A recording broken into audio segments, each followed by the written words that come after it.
Welcome back to another Rays offseason video. In this video, we're going to talk about 5 free agents that I think the Rays should or will go after this offseason. Let's talk about that. Hey sports fans, this is Toby Hall from the Tampa Bay Rays. Just wanted to drop in and make sure you subscribe to my friend Harrison Sawyer. Turn on those post notifications so you don't miss out on some future videos. So while there's a good chance Jon Gray is going to stay in Colorado, I think he's the #1 guy that I would like the Rays to try and go get. Yes, the Rays don't have a big budget. I understand that. But if they trade someone like Kevin Kiermaier, I think their budget would open up a lot, and they would be able to get Jon Gray on maybe a 1 or 2 year deal. In 2021, Jon Gray had a 8-12 record with a 4.59 ERA. Now, you may say, okay, that's not the best, but keep in mind, he was on the Rockies. The Rockies struggled big time, especially offensively. So if you take a guy like him, you put him on the Rays, he automatically becomes like one of their best aces on the team, with Tyler Glass now being gone. So right then and there, he's on a great team in an environment where he can thrive. I think he could be really a good pickup for the Tampa Bay Rays. At number 2, I have Ian Desmond. Nelson Cruz is going to be a free agent. He's probably going to ask for a good amount of money. And Ian Desmond is another aging player. He is from Sarasota, Florida. So he's a Florida boy, Florida man, whatever you want to call him. And he opted out the last 2 seasons, so he's probably going to be a little bit on the cheap side. In 2019, his last season in the MLB, he had 20 home runs and 65 RBIs. So he was 34 years old and he still was performing pretty well. He plays in the outfield and he can be a good DH for the Rays. Like I said, Nelson Cruz is going to be a free agent. He's probably going to ask for a good amount of money. Plus, if the universal DH becomes a thing, you know a lot of National League teams will want to pick him up. So Ian Desmond is definitely a guy that I see the Rays potentially going after if the price is right.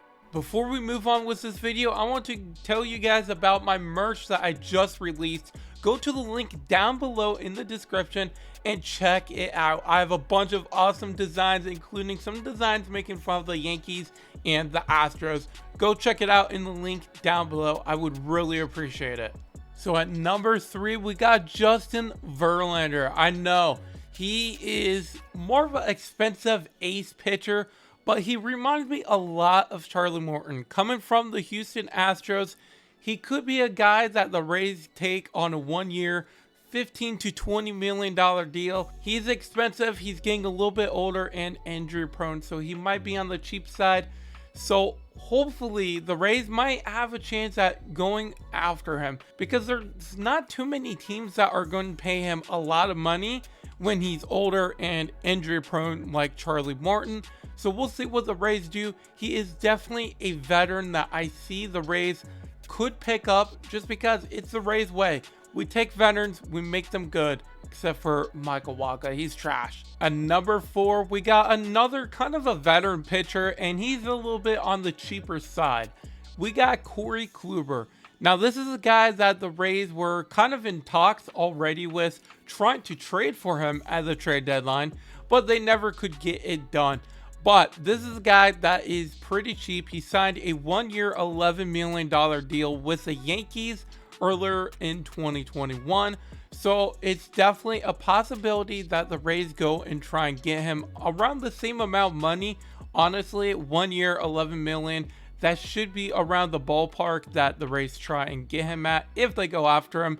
Again, he's a good veteran. He's a guy that I definitely see the Rays going after. He's 35 years old, so again, he's another one of those guys that's aging, and he has the experience, and he's a guy that I feel like would fit the Rays really well. So the final guy on this list is James Paxton. He's 32 years old. He signed a 1 year, $8.5 million contract with the Mariners, and I feel like he fits the Rays team. He's another one of those veteran pitchers that the Rays have been known to go out and get kind of an aging pitcher. 32 is pretty young in baseball, but he's another one of those guys that I just feel like fits the team that the Rays have built, where sometimes they'll go out get a guy for 1 year cheap, and he performs really well for them. I definitely feel like James Paxton can be one of those guys that the Rays pick up in free agency that could make a huge impact on this team, because right now the Rays are lacking a ace veteran pitcher because they traded Rich Hill at the trade deadline. Charlie Morton is no longer on the team, and Tyler Glasnow is injured. So right now, I feel like they have to go after some kind of ace pitcher in free agency, or just trade for one in general. Because right now we have a bunch of rookies that I really don't feel like will be good enough. We need that number one starter that we can start and say, okay, we got this. We're going to win this game because he is on the mound. But anyways, that's my 5 guys that I think the Rays will sign in free agency this offseason. If you guys agree or disagree, let me know by dropping a comment down below. And let me know your 5 guys that the Rays will or should sign in free agency. Thank you guys so much for watching. If you guys enjoyed, drop a like, subscribe down below, and I will catch you guys in my next one.